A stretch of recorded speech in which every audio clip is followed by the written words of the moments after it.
Olá, está entrando no ar Diversidade, os vários olhares da psicologia sobre temas importantes da nossa sociedade. Hoje vamos falar sobre o virtual. Em uma época onde as mídias digitais possibilitam novas interações entre pessoas e grupos que antes mal se comunicavam, ainda existem algumas dúvidas sobre que tipo de sociedade isso tudo vai gerar.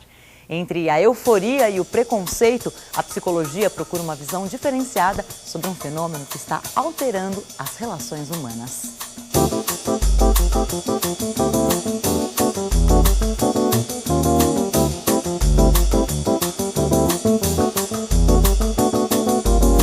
Acompanhe no Diversidade de hoje. O psicólogo Leonardo Cosentino fala sobre os novos horizontes que o mundo virtual abre para a psicologia. As dicas de Odair Furtado para ir além nesse assunto. O trabalho de duas equipes com os chamados viciados em internet. E o encontro de Marilene Proença com Gilson Schwartz em uma conversa sobre a intersecção entre tecnologia e humanismo. Responda rápido. A mesma tecnologia que possibilita o contato virtual nos torna menos humanos? Através da internet, dá para ter uma relação humana? Não. Por que não? Porque é totalmente virtual. Dá pra você se relacionar, mas não dá pra você ter um relacionamento, não sei, que você troque experiências com a pessoa. Você consegue trocar experiências mais intelectuais e menos afetivas. Eu não sou um habitué de internet, mas eu não vejo muita sentido nisso. Eu acho que o pessoal, o interpessoal, o pessoal é muito mais importante. Não é nada sólido, muito no vago. Você não sabe quem está do outro lado, na verdade. Eu acredito que, de certa forma, é possível, sim. Ela vai ser uma relação fria, mas é possível. Rola um afeto, né? Uma coisa sincera. Acho que dá, mas tem que ter muito critério, né? Principalmente por causa das invasões de privacidade que tem. Tudo depende da confiança que você tem com a outra pessoa do outro lado. Sem conversar com ela pessoalmente, eu acho que, na minha opinião, não tem condição, não. Só quando você tem certeza de quem está do outro lado. Só isso.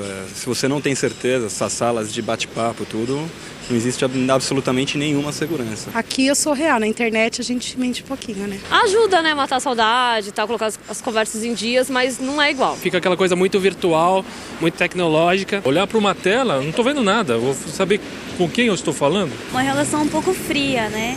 Mas tem pessoas que acabam vivendo só nesse mundo virtual, infelizmente. Que é mais o pessoal que tem dificuldade de se comunicar. Na internet você pode ser o que você quiser ser. Estão atrás dos computadores e não há nenhum tipo de integração.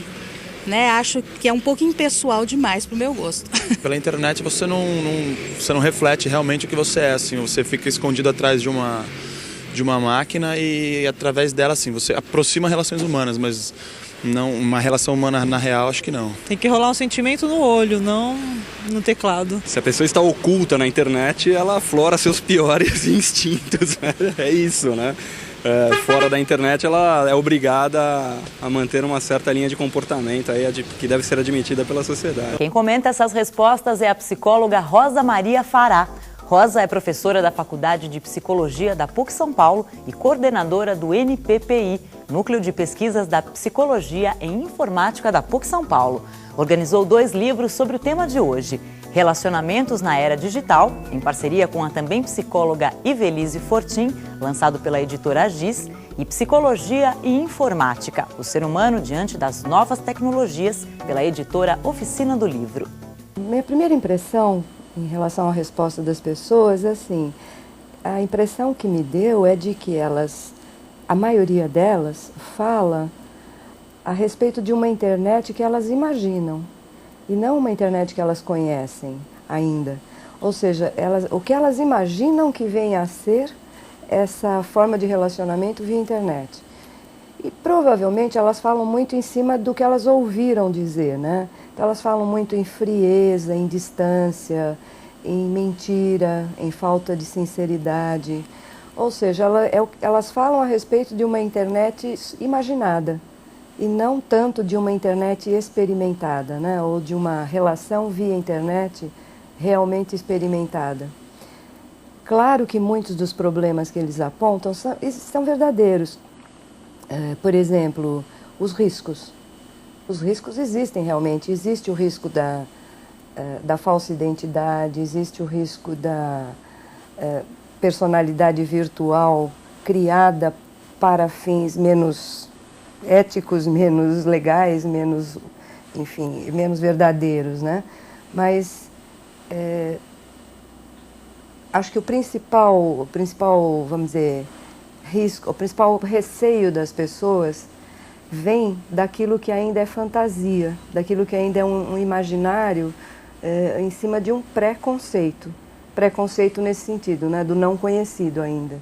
Outra impressão, né, também nesta direção, de uma forma de relacionamento virtual que viria para ficar no lugar do que já é conhecido, né, como se fosse uma troca. Como se em lugar do tipo de relacionamento que a gente, o convencional, esse que a gente conhece, esse que a gente, enfim, vive, né? E no lugar deste fosse colocado um outro tipo de relacionamento, ou o chamado virtual. Como se uma coisa fosse colocada no lugar da outra, como se a gente tivesse que optar se troca ou não a relação presencial pela relação virtual. Quando isto é mais uma das fantasias, né, que assombram as pessoas. Ainda, talvez porque a gente vive ainda uma transição, a virtualidade ainda é uma possibilidade para muita gente. Para muitos já é uma realidade, mas para a maioria das pessoas ainda é uma possibilidade, né? Então, alguma coisa que... e se imagina assim, a gente vai poder escolher se vai optar por ela ou não. Não sei se está claro.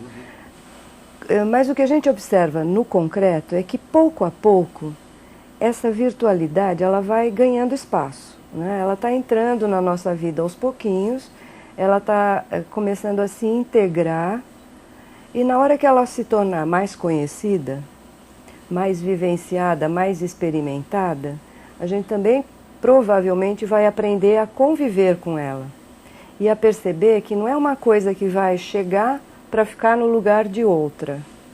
É uma coisa que vai, pouco a pouco, ocupar seu espaço. Pouco a pouco o ser humano vai aprender a lidar com isso, para o bem e para o mal. E o virtual já criou suas próprias patologias. Com o aumento dos casos de dependência da internet, o setor de saúde criou grupos de tratamento específicos. Diversidade visitou 2 dos maiores hospitais de São Paulo para saber quais as ações e particularidades deste tratamento. Meu nome é Maria Aparecida, sou psicóloga, trabalho aqui no PROAGE, que é o Programa de Orientação e Atendimento a Dependentes. O programa da Unifesp. Meu nome é Cristiano Nabuco de Abreu, sou psicólogo, trabalho 2 vezes por semana aqui no Instituto de Psiquiatria da USP e, paralelo a isso, eu atuo em consultório. Esse tema surge aproximadamente há 4 anos, por ocasião da minha participação num congresso mundial, onde havia uma americana que falava muito a respeito da dependência que os americanos estavam exibindo no que diz respeito aos sites eróticos. E na ocasião, uma semana antes, alguns dias antes, eu havia lido uma notícia do Ibope dando conta que o Brasil, até então, ocupava as primeiras posições no tempo de conexão doméstica no mundo. Então isso me fez pensar que talvez houvesse esse mesmo problema aqui e ainda pouco explorado ou praticamente desconhecido.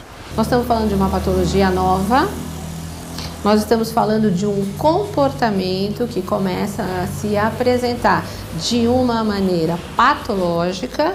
É um comportamento novo, porque a gente está falando de um instrumento, de uma ferramenta nova, que é o uso da internet e da capacidade humana de tornar isso um comportamento repetitivo, pouco saudável. Se a gente for parar para pensar hoje, que segundo aí a neurociência vem descrevendo, né, que existe o cérebro, por exemplo, ele não consegue diferenciar o estímulo de quando você está interagindo com o ambiente de quando você imagina uma cena. Nós temos muitos recursos tecnológicos, muitas possibilidades e a gente ainda não sabe funcionar desse jeito. Uma paciente minha, por exemplo, ela chegava do trabalho e ela desenvolvia uma jornada de trabalho de 5 horas dentro do Second Life. Para quem não sabe, Second Life é um jogo em que você cria um personagem E dentro desse Second Life, ela aprendeu que ela poderia ganhar mais dinheiro do que ela ganharia na vida real. E ela descobriu, depois de um tempo, que se ela fosse se prostituir no Second Life, ela conseguiria ganhar ainda mais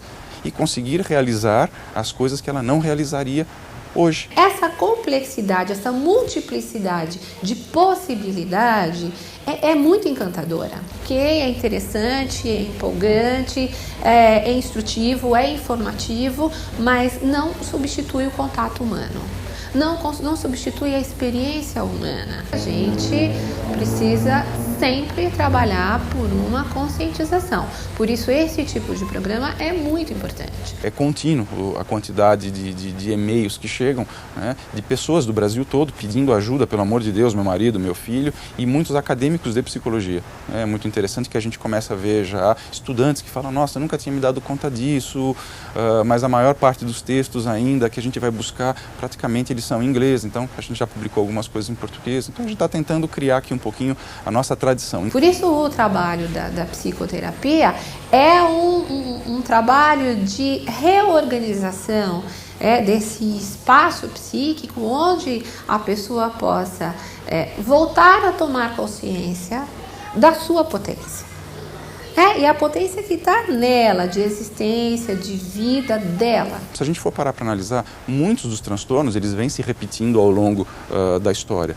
Mas esse tipo de dependência não. Ainda seria muito precoce, né, a gente conceber qualquer iniciativa governamental ou mesmo pública de produzir alguma forma de intervenção. Mesmo porque o trabalho que nós fazemos aqui ele ainda é um trabalho experimental. A internet, de uma maneira ou de outra, ela só não pegou a psicologia de calça curta, como ela pegou a sociedade como um todo.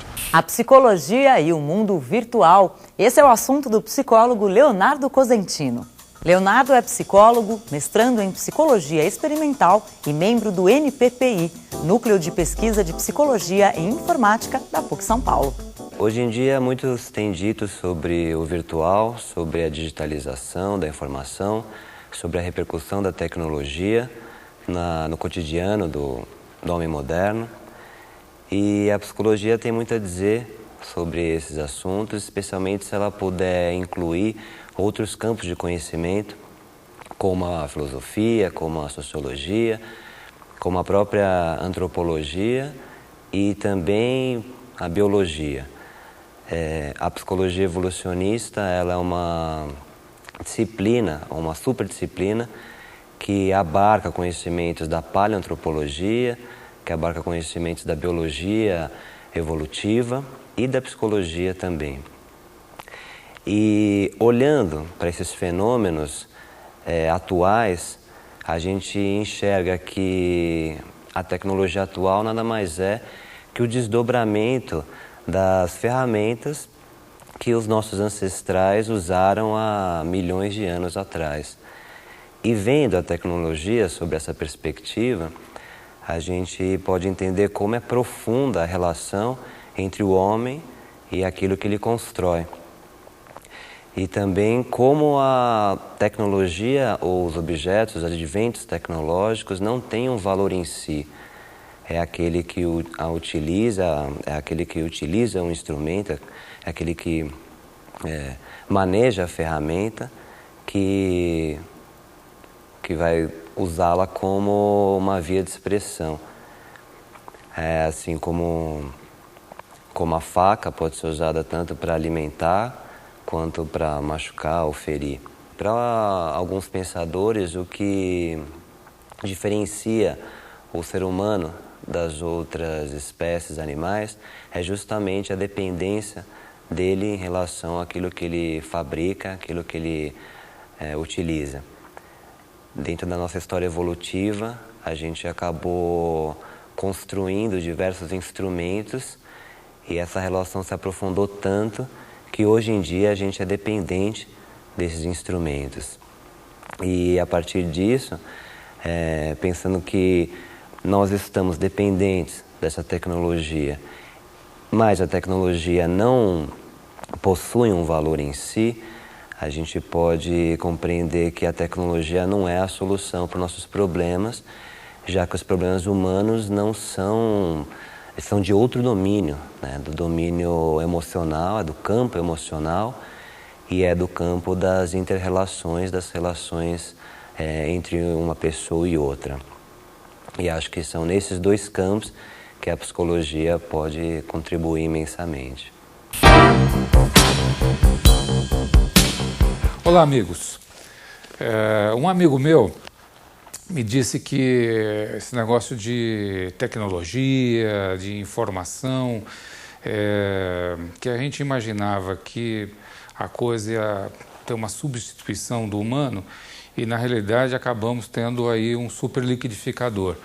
Eu achei legal essa afirmação dele, porque de fato é isso. Hoje nós estamos aí com os braços mecânicos, a robótica é uma realidade e nada era tão misterioso quanto se imaginava. Então, as dicas de hoje vão um pouco rebuscar esse aspecto mítico e, ao mesmo tempo, esta forma de desmistificar a tecnologia. Um clássico, Eu, Robô, do Isaac Asimov, é de 1950. Veja só como esse cara tinha, assim, vislumbrava e tinha uma capacidade de antecipar o futuro. Um teórico, Pierre Levy, esse cara manja. As tecnologias da inteligência, o futuro do pensamento na era da informática, da editora 34. E deste mesmo autor, há disponível na internet Educação e Cybercultura. Está em PDF e o endereço está aí embaixo. Um outro clássico, também um grande teórico, foi o inventor do termo cibernética, que nem é usado mais hoje, é o Norbert Wiener. E escreveu Cibernética e Sociedade, o uso humano dos seres humanos. Você encontra hoje, foi editado pela Cultrix. Esse livro é fantástico, porque ele faz uma discussão filosófica sobre o que é a cibernética, o que é a informática, né, como nós entendemos hoje, e faz uma discussão de cunho ético bastante interessante. Cinema. No cinema a gente tem coisa para, assim, muita coisa mesmo sobre esse assunto. Vou pegar uma sequência aqui para você passar uma tarde de domingo, ao invés de ver os mesmos programas de sempre, assistir 2001, Uma Odisseia no Espaço.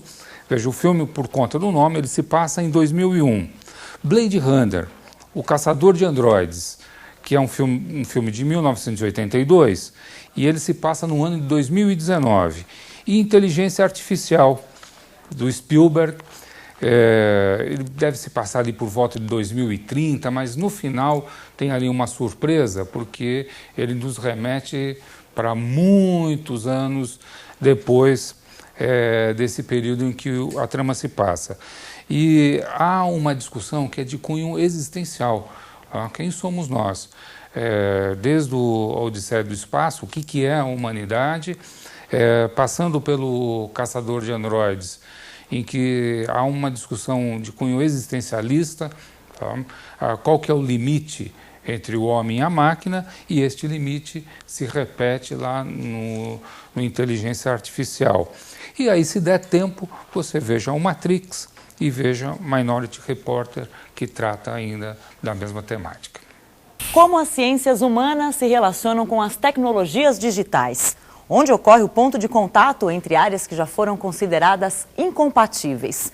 Um pioneiro no estudo dessas questões no Brasil é o economista e sociólogo Gilson Schwartz. E é com ele que a psicóloga Marilene Proença conversa hoje.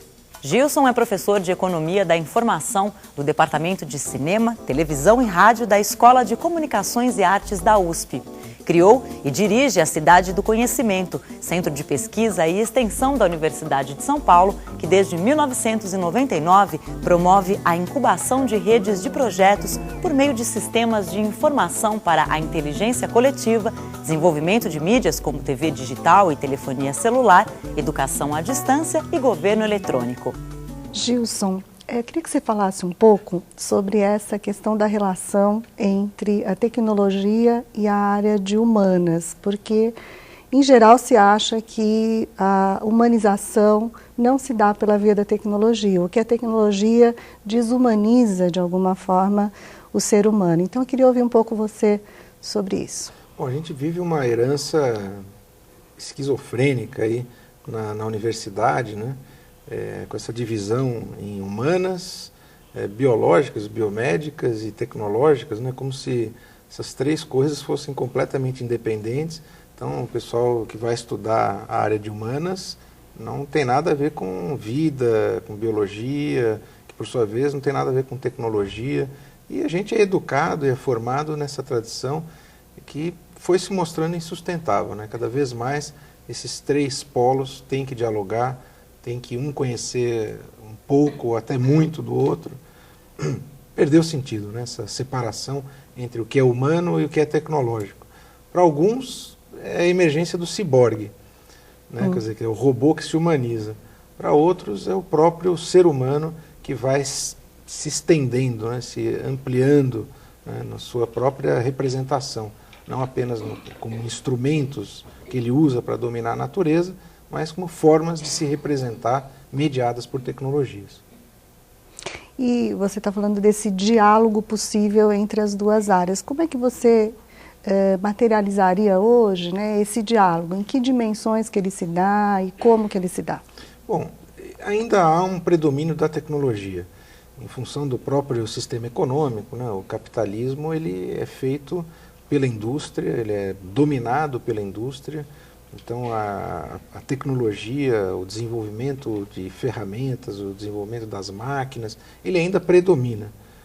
E mesmo na área digital, das tecnologias digitais, a gente ainda é muito puxado pela inovação na parte técnica, né? Quer dizer, então, de repente, todo mundo tem que ter celular, de repente todo mundo tem que estar na internet. E esses de repentes, que para nós são surpreendentes, fazem parte de um planejamento de inovação, um planejamento de criação e ocupação de mercados pelas empresas. Então, ainda há um predomínio da tecnologia, mas as próprias empresas, recentemente, especialmente as da área de engenharia, de software, de telecomunicações, de mídias digitais, as próprias empresas começam a perceber que a dinâmica da inovação, da invenção técnica, ela não basta. Quer dizer, é preciso dar mais atenção ao que realmente o indivíduo e a coletividade precisam da tecnologia. Então eu vejo aos poucos uma mudança na própria economia em direção a essas dimensões que são as dimensões da nossa vida, da nossa identidade e da nossa cultura. E você que trabalha com isso, né, que trabalha nessa área, o que os indivíduos pedem? O que as pessoas solicitam no campo da tecnologia ou no campo da informação hoje? Bom, eu acho que existe uma demanda que é normalmente, ela já existe, essa demanda pelo outro, pela atenção do outro, né? Então a tecnologia ela vai levar isso a um paroxismo, a um extremo, né? As pessoas olham a tecnologia como um instrumento para se aproximar ou para se apresentar para os outros, né? Então a gente vê essa proliferação do que até se chama, com alguma redundância, de redes sociais, né? Toda rede é social, mas a natureza do processo é tal que a própria expressão se consagrou. Então hoje se fala muito em redes sociais, porque cada vez mais os indivíduos percebem que a tecnologia serve mesmo para nos colocar em contato com os outros e para colocar diante dos outros cada vez mais formas inovadoras da nossa própria identidade. E o que tem de novo hoje que você poderia mencionar para nós dentro dessas redes sociais? Bom, há uma designação genérica que ganhou muito impulso nos últimos 2 anos, que é o da Web 2.0, a Internet 2.0. Esse 2.0 tem vários sentidos, né? Primeiro, uma segunda onda, houve uma primeira que foi a internet basicamente dos anos 90 até o final do século passado, onde basicamente era, digamos, uma rede onde se publicava conteúdos e as pessoas iam acessar esse conteúdo. Então, foi uma extensão das bibliotecas, ou até a utopia de uma biblioteca universal e aberta, um repositório gigantesco de textos, de documentos. Foi a primeira, digamos, a primeira fase, né? A segunda fase, essa Web 2.0, coloca no lugar do acesso à interação. Então, aí, menos importante do que a própria disponibilidade de conteúdo digital em redes, né, redes de internet e outras redes de comunicação, passa a ganhar realmente valor, importância, relevância, a interação com os conteúdos e principalmente das pessoas mediadas pelos conteúdos. Então a Web 2.0 ela é essa web que funciona mais para a gente criar relacionamentos e acessar o conteúdo, mas já dentro de uma lógica de interação, né, do que simplesmente acessar um repositório estático. Então passa a ser uma visão mais dinâmica, mais participativa, mais colaborativa da rede tecnológica, da rede digital. E já começamos a vislumbrar uma Web 3.0, uma terceira onda, onde aí não é mais só o acesso, não é mais a interação, e é a imersão e o hibridismo. Então aí realmente as fronteiras entre o que é tecnologia, o que é humano, o que é digital, o que é analógico, o que é real, o que é virtual, essas fronteiras começam a se apagar, a se misturar e começam a surgir situações de imersão onde não dá para dizer exatamente se você está no mundo real ou no mundo virtual. Em alguns casos isso aí acontece até de maneira lúdica. É o caso da web em 3 dimensões, que é como um joguinho, um videogame, mas não é um game que já está preparado. Ele é um game que é construído pelos participantes. Um exemplo dessa lógica, dessa forma, é o Second Life, né, que é um ambiente virtual em 3 dimensões, onde para entrar no ambiente você tem que construir a sua representação digital como um bonequinho, como um avatar. Então você vê que é uma sofisticação crescente, creio eu que é uma evolução, porque começou como um grande repositório estático, foi ganhando dinamismo, e hoje a própria identidade de cada um encontra novas formas de expressão pela imersão, não só no digital, mas por essa mistura do digital com o real. É isso, Diversidade fica por aqui. Espero você no nosso próximo programa. Até lá!